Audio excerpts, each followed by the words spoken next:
Hi guys, welcome to my channel. ఎలా ఉన్నారు అందరూ? ముందుగా అందరికీ హ్యాపీ కృష్ణాష్టమి అండి. ఈ కృష్ణాష్టమి రోజు మా పెద్ద అబ్బాయికి కృష్ణుని గెటప్ వేద్దామని అనుకుంటున్నా. ప్రతి ఇయర్ వేస్తూనే ఉంటాను, బట్ ఈసారి మా చిన్నోనికి వేద్దామని అనుకున్నా. బట్ నేను వేసుకున్నాను, వాడు తేల్చి చెప్పేశాడు. ఇద్దరికి వేద్దామని నా మైండ్ లో ఉండే, బట్ మా చిన్నోడు వద్దనేసరికి మా పెద్దోనికి ఒక్కనికే వేస్తున్నా. ముందుగా కాళ్ళకి చేతులకి పారాన్ని పెట్టి సైడ్ కి కూర్చోపెట్టాను. కృష్ణుని గెటప్ కి సంబంధించిన థింగ్స్ నేనేం బయట నుంచి కొనుక్కరాలేదు. ఇంట్లో ఉండే నా జ్యువెలరీతోనే నేనైతే వానికి పేరప్ చేద్దామని చెప్పేసి క్రియేట్ చేస్తున్నాను. ఇది వచ్చేసి నా లెహంగా మీది పింక్ కలర్ దుపట్టా, అలాగే ఈ పంచ టైప్ ప్యాంట్ మా అబ్బాయికి ఉన్నది. ముందుగా ఇక్కడైతే నేను బొట్టు పెడుతున్నాను. బొట్టు పెట్టడం పెద్ద టాస్కే, ఎందుకంటే అది చాలా మందికి పెట్టడం రాదు. కొందరు పిల్లలు అయితే కొందరు సతాయిస్తూ ఉంటాడు, బట్ మా పెద్దోడేమో అంత ఇబ్బంది పెట్టలేదు. నేను ఎలా బెండ్ చేస్తే అలా బెండ్ అవుతున్నాడు. అటు ఇటు చేసి బొట్టు పెట్టినా నా దగ్గర వంకీలు లేవు, అందుకోసమే రాఖీ పౌర్ణమి నాడు కట్టిన రాఖీలు ఉంటే ఈ రోజు ఇప్పుడు నేను వంకీల దగ్గర ఆ రాఖీలు అయితే కట్టేస్తున్నాను. మమ్మీ నేను లిటిల్ కృష్ణ లాగా లేను, హనుమంతు లెక్క ఉన్నానని చెప్పేసి వానికి వాడే ఫీల్ అవుతున్నాడు. ఇంకా మెడ దగ్గర నెక్ పీస్ లో చాలా బోడీగా ఉంటుందని చెప్పేసి, ఇది మీకు తెలిసే ఉంటుంది, మనం సైడ్ కి పెట్టుకుంటాం కదా చెవికి, కమ్మ నుంచి జుట్టుకి. సో దాన్ని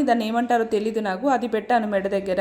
అండ్ ఆల్సో లాంగ్ హారం కూడా వేసాను, ఇంకో షార్ట్ హారం కూడా వేసాను, బట్ మరీ ఓవర్ గా ఉందని చెప్పేసి దాన్ని తీసేసాను. నెక్స్ట్ పంచ టైప్ ప్యాంట్ అయితే తొడిగించేసాను. ఇది ఎక్స్పెషల్లీ తీసుకోలేదు, డ్రెస్ మీద వచ్చిందనమాట. ఫ్లూట్ కూడా 2 years బ్యాక్ దే దాచిపెట్టాను. ఇక్కడ కిరీటం లేదు, అందుకోసమే నా నెక్ చౌకర్ ఉంటే దాన్ని అయితే కిరీటం లాగా పెడుతున్నాను. నా ఈ క్రియేటివిటీ ఎలా అనిపించిందో కామెంట్స్ లో చెప్పండి. అలాగే చూడడానికి అయితే కిరీటం చాలా అంటే చాలా బాగుంది, నాకు నచ్చింది. ఇంకా నా దగ్గర వడ్డానం కూడా లేదు, అందుకోసమే డ్రెస్ బాపద్ది లేస్ ఉంటే ఆ లేస్ ని వడ్డానం లాగా పెట్టేశాను అనమాట. మామూలు తెలివి కాదక్కో నీది అంటారా, ఏదో అలా ట్రై చేస్తున్నా. కమ్మలు లేకపోయేసరికి ఫేస్ అంతా బోడిగా ఉందని చెప్పేసి వైట్ స్టోన్ టిక్లీ అయితే పెట్టేశాను. ఇంకా నా పింక్ కలర్ దుపట్టా ఉంది కదా, దాన్ని నీట్ గా చాలా సన్నగా ఫోల్డ్ చేసి సో కృష్ణుని మీద అయితే వేశాను. ఇలా చేతి నుంచి ఇలా వస్తుంది అన్నమాట, చూడడానికి బాగుంటది. ఇవన్నీ పెట్టి రెడీ చేస్తుంటే నాకు వద్దు మమ్మీ అని చీదరించుకుంటాడు కావచ్చు అనుకున్నాను, బట్ వాడి పేషెన్స్ కి మాత్రం హ్యాట్స్ ఆఫ్. ఏదో నాకు వచ్చిన విధంగా ఇంట్లో ఉన్న వస్తువులతో అయితే ఇలా సింపుల్ గా రెడీ చేశాను. ఏ విధంగా ఉందో చిన్న కామెంట్ చేయండి.